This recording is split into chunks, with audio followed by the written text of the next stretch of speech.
आप सुन रहे हैं पुनर्जन्म का एहसास और पीड़ा, लेखिका अरुणा शर्मा द्वारा लिखित एक सच्ची घटना पर आधारित एक ऐसी पीड़ा जो शब्दों में कांपती है।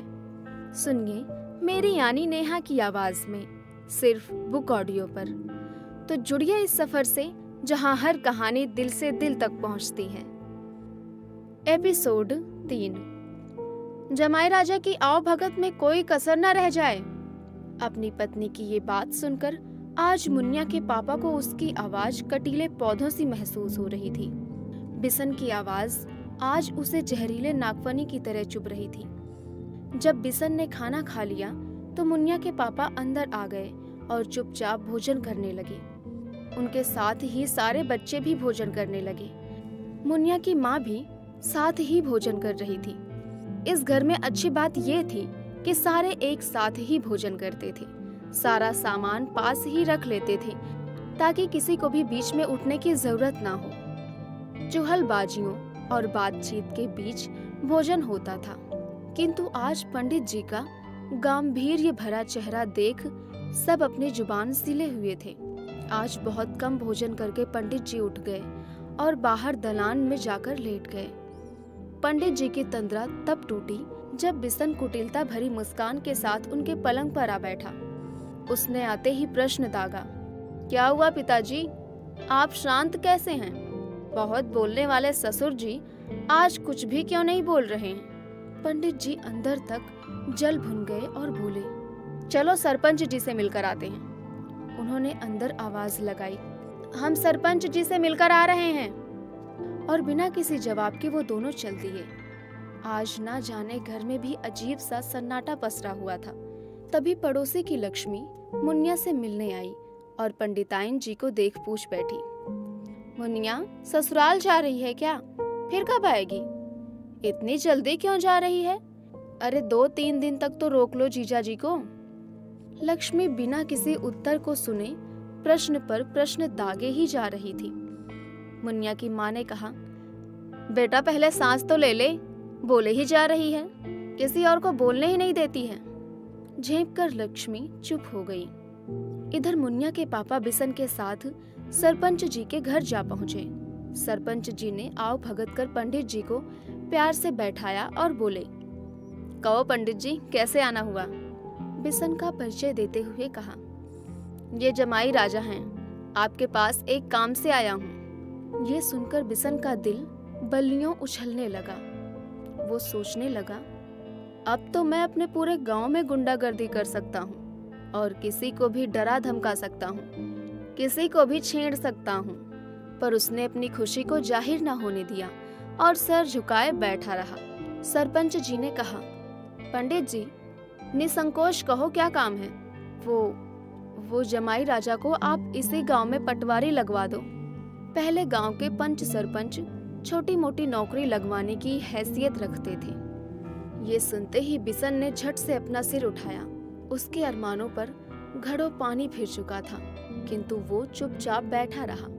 सरपंच जी ने कहा, वैसे एक बात कहूँ पंडित जी, जमाई को घर में नहीं रखना चाहिए। जमाई। वो कुछ बोलते इससे पहले ही पंडित जी ने आंखों के इशारे से मना कर दिया।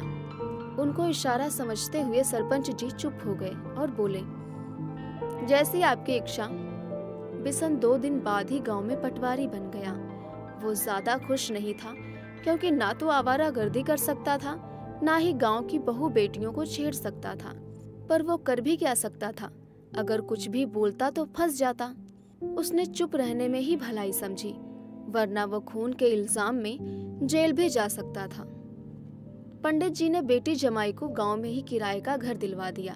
1 साल बाद बिसन और मुन्निया के लड़का हुआ। नाम रखा आकाश।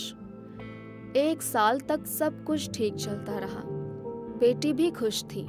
उसके एक बेटा भी हो चुका था। पति भी अच्छी नौकरी करता है। पर किसी ने सच ही कहा है, कुत्ता अपनी आदत नहीं छोड़ता।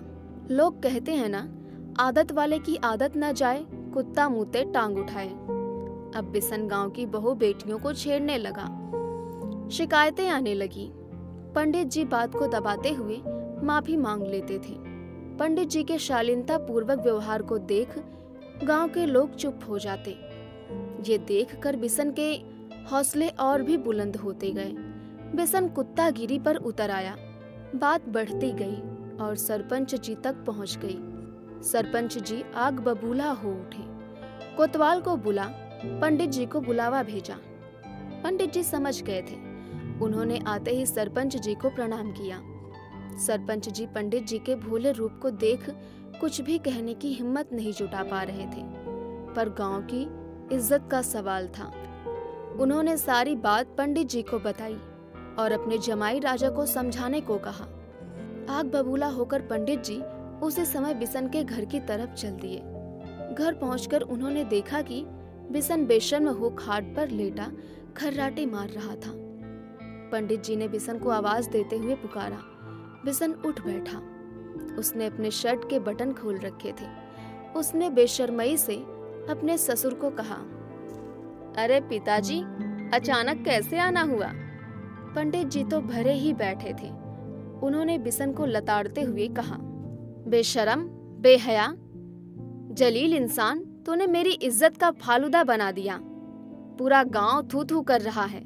हिजड़े, तुझे घर घर ही मुंह मारना था तो मेरी बेटी से शादी क्यों की? कमजात, कमीने, हरामी, एक मासूम की हत्या करने के बाद भी तूने सुधरने का नाम नहीं लिया। बिशन का खून खौल उठा। उसने घूरती निगाहों से ससुर को देखा और एक झटके से उठकर घर से निकल गया। तभी मुन्या अंदर से दौड़ी आई और पिता को देख खुश होते हुए बोली, पिताजी, आप अचानक आए, बहुत खुशी हुई। घर में सब ठीक है ना? पिता ने अपने आप को शांत किया और फीकी मुस्कान लेते हुए कहा, हाँ बेटी, घर में सब ठीक है, पर तेरा चेहरा बुझा बुझा सा क्यों है? मुन्या ने बात बदलते हुए कहा, पिताजी मैं ठीक हूँ। तभी आकाश छोटे छोटे कदमों से चलता हुआ आया और नाना जी की तरफ दोनों हाथ फैला दिए। नाना जी ने भी उसे अपनी गोद में ले लिया और चूमने लगे। बात अधूरे की अधूरी रह गई। किसी को किसी के गम का पता ना चला। बाप बेटी दोनों अपने दिल की बात को ना कह सके। पिता ने बेटी के सिर पर हाथ फेरा, बच्चे को चूमा और बेटी के हाथों में 5,000 रुपए रखते हुए बोले, बेटी, खर्चे की कोई दिक्कत हो तो मुझे बताना, मैं चलता हूँ। ये कहकर मुन्या के पिता मुन्या के घर से निकले। मुन्या टकटकी लगाए पिता को देखती रही। मुन्या अंदर आ बिशन को ढूंढने लगी। पहले उसने सोचा था पिता की आवाज से बिशन आ जाएगा, पर बिशन कहीं भी नजर नहीं आ रहा था। वो पति के लिए चिंतित हो उठी। गोधूली बेला हो चुकी थी, पर बिशन घर न आया था। मुन्या की चिंता बढ़ती जा रही थी। इसी चिंता में आकाश को गोद में उठाए मुन्या पिता के घर की ओर चल दी। शाम को 7 बज चुके थे। अंधेरा हो चुका था। रात्रि दस्तक दे चुकी थी। पिता के घर पहुंच उसने बिशन के ना आने की बात बताई। पिता ने उसे डांटते हुए कहा, तुम पागल हो जो घर को सूना छोड़ आई? बिशन आएगा तो चिंता करेगा। माँ ने मुन्या को खाना खिलाया और दोहते के लाड करने लगी। तभी बिशन के पड़ोस का लड़का मुन्या को बुलाने आ गया। पिता ने बसंती और सूर्या को उन्हें छोड़ने को कहा। बसंती मन महसूस कर चल दी। उसका कतई मन नहीं था जाने को, पर क्या करती, पिता की आज्ञा थी। बिशन घर के बाहर खड़ा इंतजार कर रहा था। उसने मुन्या को साले साली के सामने ही डांटते हुए कहा, तुम्हें पता नहीं था मैं आऊंगा भूखा प्यासा? मुन्या को गुस्सा तो बहुत आया, पर वो झट से अंदर चली गई। बसंती का मन किया कि वह बिशन के मुंह पर जोर से थूक दे, पर इंसान अपने मन की कहाँ कर पाता है। बसंती ने मुन्या को कहा, हम जा रहे हैं दीदी। इस कहानी में आगे क्या होता है जानने के लिए देखते रहिए बुक ऑडियो।